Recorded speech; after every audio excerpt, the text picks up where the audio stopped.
everyone, welcome to FPL Clue for another video. Guys, we are only less than 2 days away from Game Week 17 deadline. It's time to kinda do a final team selection video.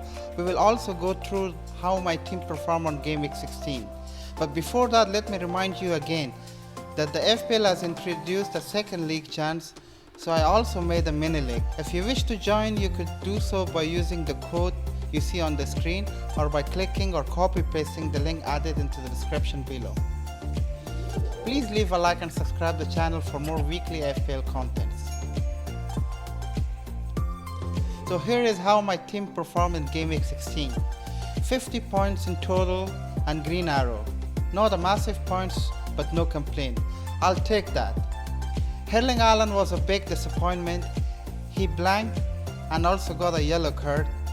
But I had some heroes as well in this game week. Danny Ward with a clean sheet, 3 bonus points, and of course the 2 save points as well. Trippier, Martinelli, Almiron, and of course Foden were amongst the other players who got some points returns for me.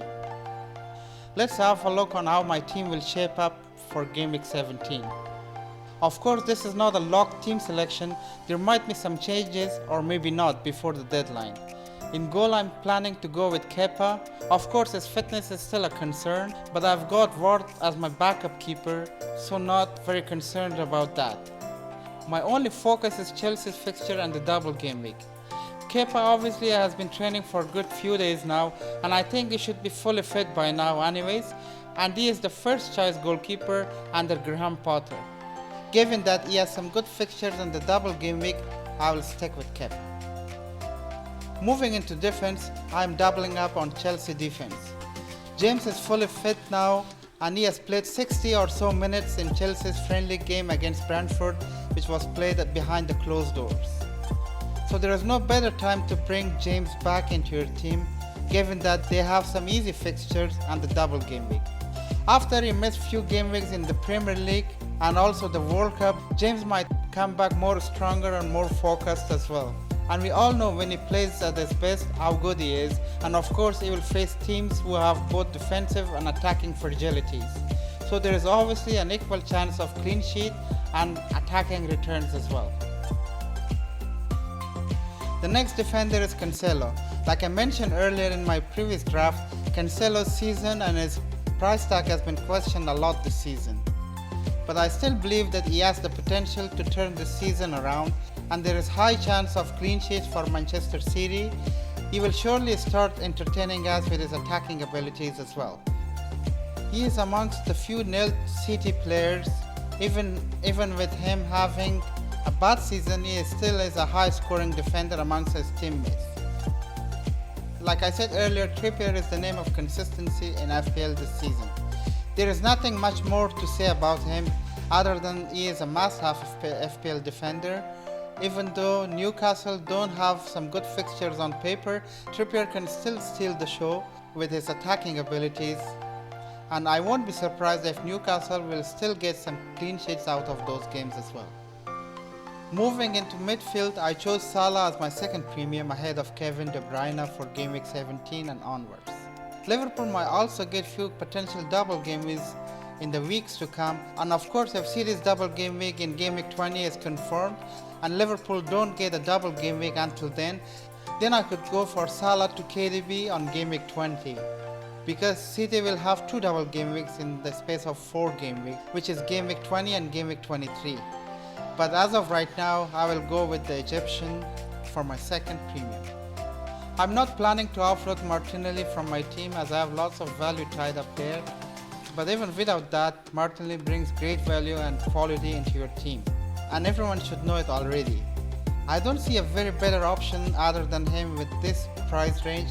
As we move forward, I have already included a few other midfielders in 5 to 7 million price bracket in this draft. Let me know your thoughts about Martinelli. If you think it's better to sell him, please tell me why you think so. Having a high scoring midfielder is not a bad idea at all. Almiron is playing in a different level. I mean, look at his price value and how consistent he is. Now the question is, will he continue his good run of form after the restart? And the answer is I don't know. But even if he blanks here and there, it's not the end of the world. He is under 6 million player after all, and you can't expect him to score or assist every game. Depending on their fixture difficulties, there is no harm to even bench him in a few weeks, but right now he is in my team and there is no doubt about that. Rashford completes the 4-man midfield in my team. He is undoubtedly in best form of his life at the moment. He had a great World Cup campaign and he continued the brilliant form in the Carabao Cup as well, scoring a fantastic solo game there. United will have 3 easy fixtures from Game Week 17 to 19, but I'm planning to keep him even beyond that if he continues to perform at a very high level. Moving into forwards, Darwin Núñez is the first forward pick. He will get lots of more and more minutes in absence of Jota and Diaz, of course. Like I said, he has the hunger of scoring goals. He is ambitious or selfish in front of goal, which is good from FPL point of view. So hopefully the trust that most of us put on him will pay off well enough.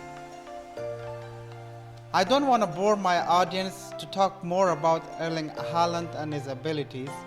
All I say is that he is ready and fit to play, and he is in my team, and I will give him the captaincy as well. There is nothing more to discuss about him. Moving into my final forward pick, I've included Wilson here, but honestly, I'm not sure about this move. I know when Wilson is fit and he plays, he's a top-class striker, but there are a few other scenarios that make me think about this move. I can stick with Martial as my third striker and keep the money in the bank to be a little more flexible when we have more double game week announcements. And I'm not sure about Mitrovic's injury as well and when he is expected to return, because originally he was in my plan as my third forward pick. Let me know your thoughts about this one as well in the comments. This is how my bench look.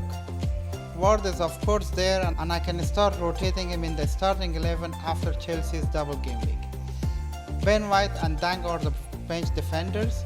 Arsenal will have double game week in game week 23 and there might be more potential double game week announcements as well for Arsenal. And even Brighton might have double game week as well potentially in game week 21. And Dank is a good option to have. Last but not the least, Andreas is the 4th man on the bench, ready to start when Fulham have the double game. And that's it for today. This team looks good and pretty locked in. The only change that I might do prior to deadline is Wilson to Martial or Wilson to Mitrovic and bench him and play White instead. Let me know your thought about this team. Don't forget to like the video and subscribe to the channel, and I'll see you guys in the next video.